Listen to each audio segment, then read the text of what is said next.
Good afternoon. If you could just play the video, the gardening video, please.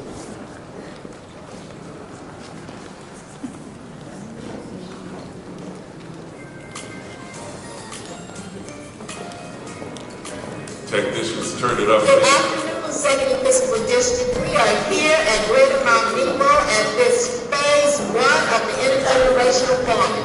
These 2 acres have already been tilled and they're ready when the ground is warm enough for planting.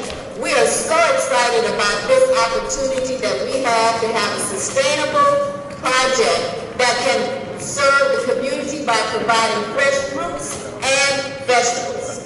Reverend Mosby, what does the Bible say about a project like this?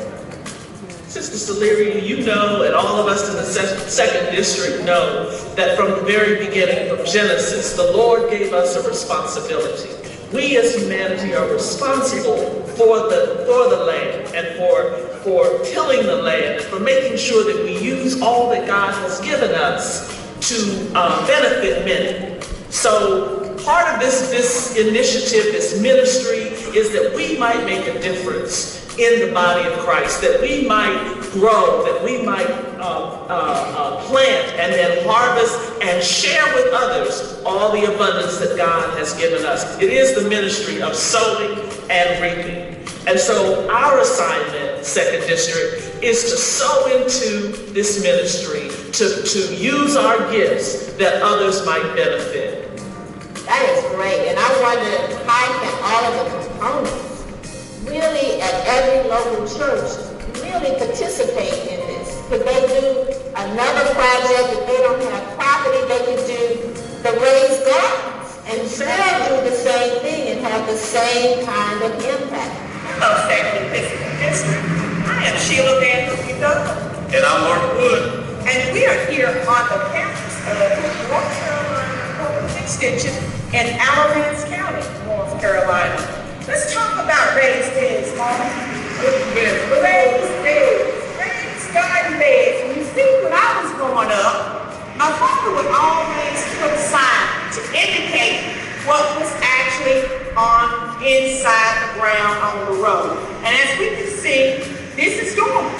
There's nothing going on, Mark. There's nothing but good soil. Good soil. That's what we need. It's going to be a harvest. All right, I'm going to take your word. Oh my God. Let's see what we got here. Oh my God. There are some sustainable goals that need to take place. And through farming, we're going to wipe out food insecurity. We're going to also improve our climatic and environmental justices. We can improve our mental and physical well-being. Oh my God, aren't these fruits beautiful? They look great. So you mean to tell me that the Second Episcopal District is not only going to feed us spiritually, but now physically too? Oh wow, we have the best of both worlds. We got the best of both worlds. Matthew, what do you think? It's an awesome question, Selerya. So we're asking all of our organizational institutions of the Second Episcopal District to get involved. The Women's Missionary Society, the Young People's Division, the Women in Ministry, the Lay Organization, the Sons of Allen, the RAYAC, Richard Allen Young Adult Council, and our Christian Education Department to get on board and to get involved with this initiative. It is not just for one organization to do, it's for all of us to do because it'll benefit not just the Second Episcopal District, but our local churches in the areas where we have been planted. So we're asking you to get involved. We're asking you to become partners with us in this initiative. You'll hear a little bit more information in a few seconds about how you can get involved. We also want to thank Bishop James LaVerne Davis and Mother Davis. We want to thank the Lilly Foundation for this grant. We want to thank Pastor Gerald Folsom and the great members of Greater Mount Nebo here in Upper Marlboro, Maryland for donating this land to us, allowing us to use it. So come on, let's get on board and let's get the planning. And so now we need you to apply to be a part of this intergenerational farming ministry. There's an opportunity for you to be a part of this. Don't think that because you're a long distance away that you can't make a difference in your church, in your community. Come on, Second District, let's all be a part of this wonderful ministry, this wonderful initiative. Let's make a difference.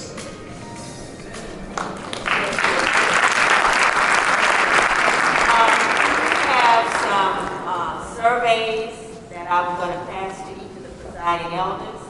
And I believe it will be on the 2nd District website, information about it. And so for everyone that's here to get you in the mood, we have some, what's called a short leaf pine, and it's native of the eastern United States.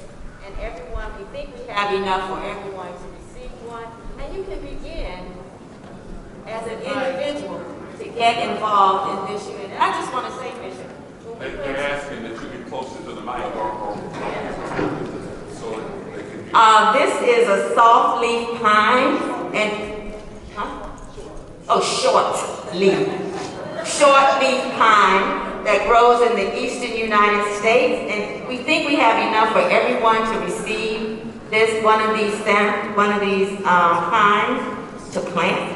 And there's some information about it so that you can begin to start thinking about what we can do even at your home. If you don't have a garden, maybe you want to do it, but we wanted to give you something tangible to take away to remember this intergenerational garden.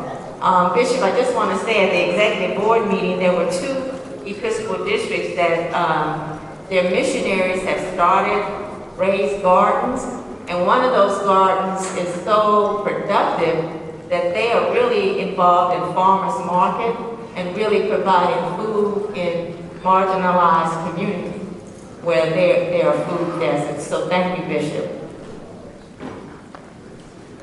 That's it. Give them a hand. And you'll see they are just a short moment. I think that needless to say, this is a ministry that comes out of the Lilly Grant, and certainly I would be remiss if I did not acknowledge the effort, direction, and oversight of the resource, the financial resource that Dr. Linda Muzan is in charge of. And this is the last part of the thriving congregations portion, which we have directed towards this kind of ministry. This is a model. This is what it is. It's a model. It's a model that if it works, then we know to go and get something else to make something else work. It's a model that all of us must commit to, regardless to what conference you're in.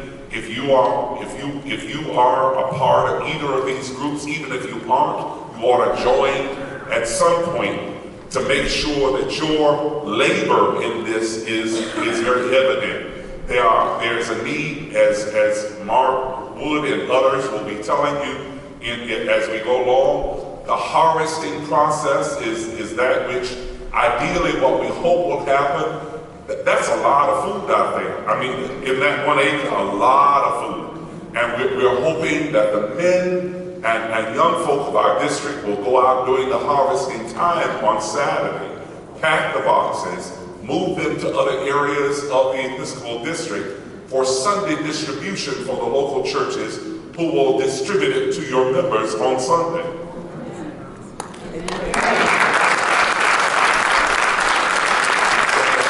The first crop has already been designated of what it is. It's healthy food. Can you remember what that was? I said that to you. I know it's kale, and either one of you, can either one of you remember what it was that Brussels sprouts, it could be lettuce, it could be radish.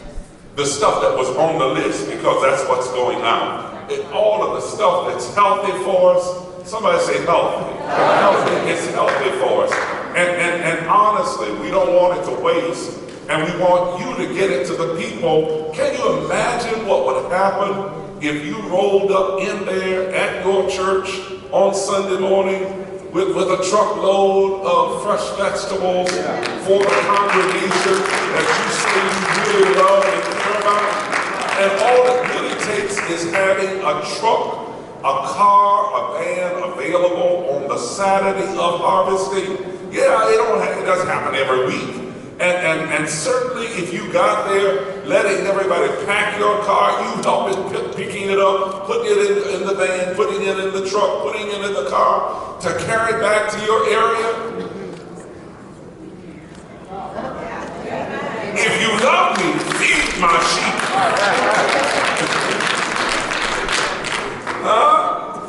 I read that somewhere. I don't remember where, but I read that. You know, don't look for the government to do it. You feed my sheep. This is your opportunity for your food stamp program to be effective.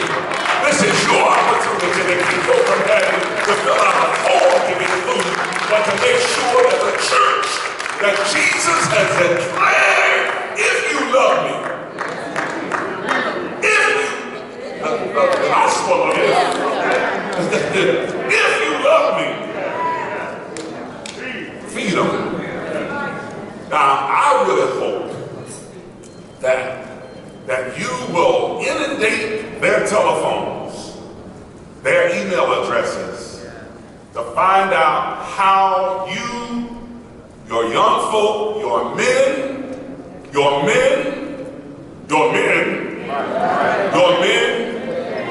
I said your men. But what is a man that a man does not take care of his family?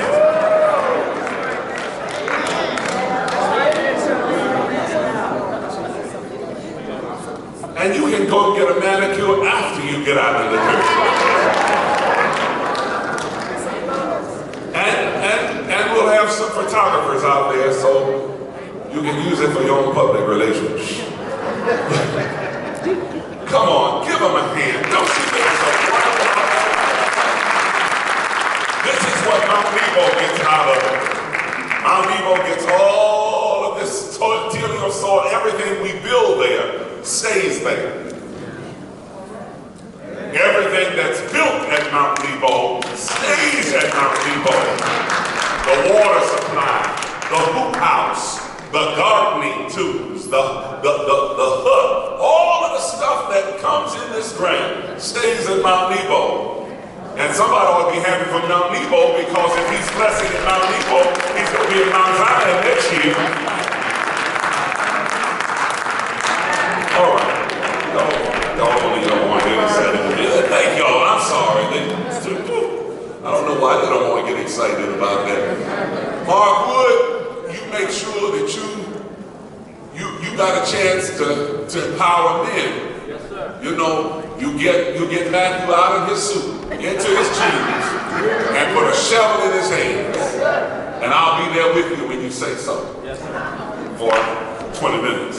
All right. That's the old man's time. All right. Thank you. Give him a hand again. Thank you.